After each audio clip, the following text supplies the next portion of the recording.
Saya mau masuk terus ini sekarang. Apakah maksud ini dalam bahasa Inggris ya? Stand out and stand up. Stand out. Kalau bahasa Inggris katakan orang itu stand out, macam dia terbilang, dia menonjol atau menyerlah. Okay?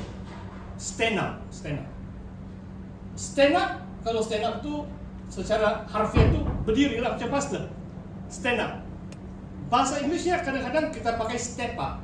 Step up itu maksudnya kita beralih ke satu tempat yang lebih tinggi. Step up. Okay? Kita mau maju, Kenapa pastor pilih stand up? Sebab sebelum kita dapat beraktiviti atau melakukan apapun, coba kamu duduk saja, kamu boleh buat aktiviti kan? Sedikit saja kan? Sangat terbatas. Kalau kamu mau berusaha, mesti stand up itu. Jadi itulah maksudnya stand up. Maksudnya kita berusaha, bekerja keras. Oke. Oh, saya ada slide. Terima kasih kepada Multimedia mengajar pastor. Kenapa ada itu? Ada itu putih kayak yang kamu nampak? Oh, ada. Tapi tempat saya belum ada. Bagaimana mau cancel? Ada itu yang 45 seconds to power off. Press any key to cancel. Ya, terima kasih ya.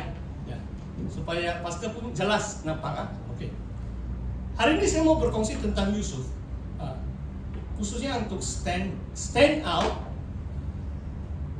Ulangan 33 ayat 16 mengatakan Yusuf itu teristimewa di antara saudara-saudaranya. Okay. Pastor sudah cek Ibrani, Yunani, beberapa versi bahasa Inggris. Kalau bahasa Inggris, separated from his brothers. Okay.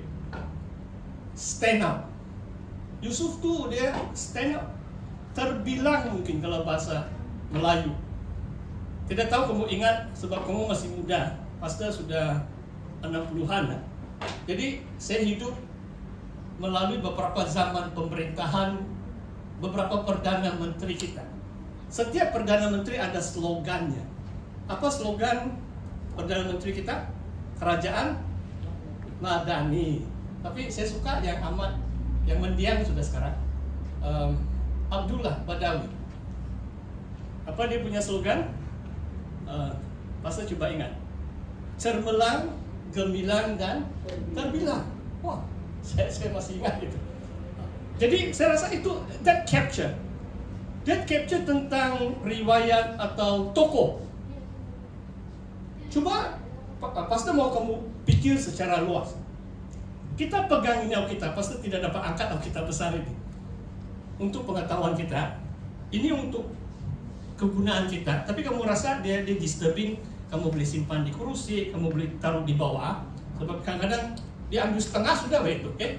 So feel free. Saya ada tanya juga, tapi ada waktu worship leader dia bilang dia suka ada di depan. Kalau kamu tidak suka, dia besar-besar sini, kamu simpan di bawah, simpan kursi pastor lah. Kamu pasing dengan saya sebelum ke waktu, okay? Coba kamu fikirkan tentang Alkitab kita. Memang agama lain ada kitab suci, sacred scripture mereka. Okay? Ada Al-Quran, ada itu apa itu, Bhagavad Gita dan lain-lain. Apakah inti Alkitab kita? Kalau perjanjian lama, contohnya adalah heroes. Tuhan mengajar umatnya melalui individu-individu yang Tuhan angkat, yang stand up. Betul atau tidak? Abraham, Ishak, Yakub, Yusuf, Musa, Daud, semua itu. Nabi-nabi pun, walaupun mereka sengsara, majority bangsa itu waktu itu macam menggunakan murtad, menganiaya itu Nabi, tapi mereka stand up. Satu orang. Bahkan Yeremia mengatakan, kalau Tuhan berfirman kepada Yeremia, mengatakan, kalau kamu, Yeremia, dapat mencari seorang pun yang benar di kota Yerusalem, aku tidak akan menghukum kota Yerusalem. Maksudnya zaman itu hanya Yeremia saja yang benar. Yeremia tidak dapat mencari orang lain benar. So Yusuf terbilang atau teristimewa, teristimewa. Nah, jadi apakah maksudnya separated? Yusuf itu, kamu tahu cerita dia kan? Hampir dia dibunuh. 17 tahun dijual ke Mesir, terpisah. Dia terpisahkan atau diasingkan. Perkataan Ibrani itu adalah macam consecrated. Coba kamu lihat beberapa pasal. Kalau kamu minta saya pilih 2 tokoh utama Perjanjian Lama, kalau ranking mereka lah. Pertama memang Raja Daud. Kenapa Raja Daud? Sebab dia pertama menyatukan bangsa, menjadikan Yerusalem ibu kota Israel. Bangsa Israel bersatu sebagai kerajaan. Walaupun Raja Saul itu raja pertama, tapi Raja Saul derhaka, dia mati, dia tidak dapat mencapai rencana Tuhan. Dan yang kedua adalah Musa. Musa memimpin waktu itu hamba abdi, 600.000 lelaki, mungkin 2 juta orang dipimpin, menggembara padang gurun, menyusun mereka 12 suku. Luar biasa. Mereka ini, coba kamu lihat hidup mereka. Musa 40 tahun terpisah dari saudaranya. Kemudian Tuhan panggil dia kembali kan? Sama juga Daud. 2-3 tahun dia melayani Raja Saul. Raja Saul cemburu. 10 tahun dia dikejar oleh Raja Saul. Di padang gurun Yudea, dia berkhidmat di Filistin, musuh Israel, beberapa musuh-musuh yang lain. Dia berhadapan dengan begitu banyak ujian. Beberapa kali nyawanya dekat tercabut. Dia terpisah, dia separated. Nah, apakah maksud pastor? Saya coba lihat. Ada satu kebiasaan, ini macam satu tesis, ini pastor develop ini. Pelan-pelan develop itu satu main point saja untuk kita hari ini. Kadang-kadang saya lihat seluruh jemaah kita ini macam conform, macam sama saja. Kita suka ramai-ramai, itu ada kebaikan, tapi ada keburukan juga. Saya harap kamu memahami. 2 perkataan conformity, kamu mau macam sama saja, supaya macam jaga hati semua orang. Ramai-ramai, happy-happy, itu boleh buat kita ada group think or herd mentality. Tidak tahu kamu faham maksud saya. Group think adalah, kalau Andrew sudah cakap ya, semua ikut saja, sebab dia group think begitu. Itulah, ini saya terus terang. Pastor sengaja katakan kepada ECK pelaksana Christmas, kali ini saya tidak mau ikut, sebab saya takut. Kalau kamu tanya pandangan saya, pastor sudah cakap kamu ikut saja tapi kamu tahu pastor fleksibel, maksudnya kamu beri pandangan. Maksudnya jangan kita ada sikap yang conformity sehingga hanya group think. Kalau pemimpin itu salah, semua salah kan? Kita mesti pandai fikir sendiri. Itulah tokoh-tokoh iman ini. Why they stand up? Sebab mereka terpisah dari saudara mereka. Tuhan perlu bentuk Musa 40 tahun di padang gurun Yudea. Daud 10 tahun. Yakub pun 20 tahun. Luar biasa kan? Kita lihat hampir semua orang yang dipakai Tuhan, mereka dibentuk sebagai individu yang berdikari. They can think for themselves. Mereka seorang individu yang sangat mengasihi Tuhan, takut dengan Tuhan. Mereka yakin. So walaupun mereka sangat mengasihi saudara mereka. So jangan salah faham pastor.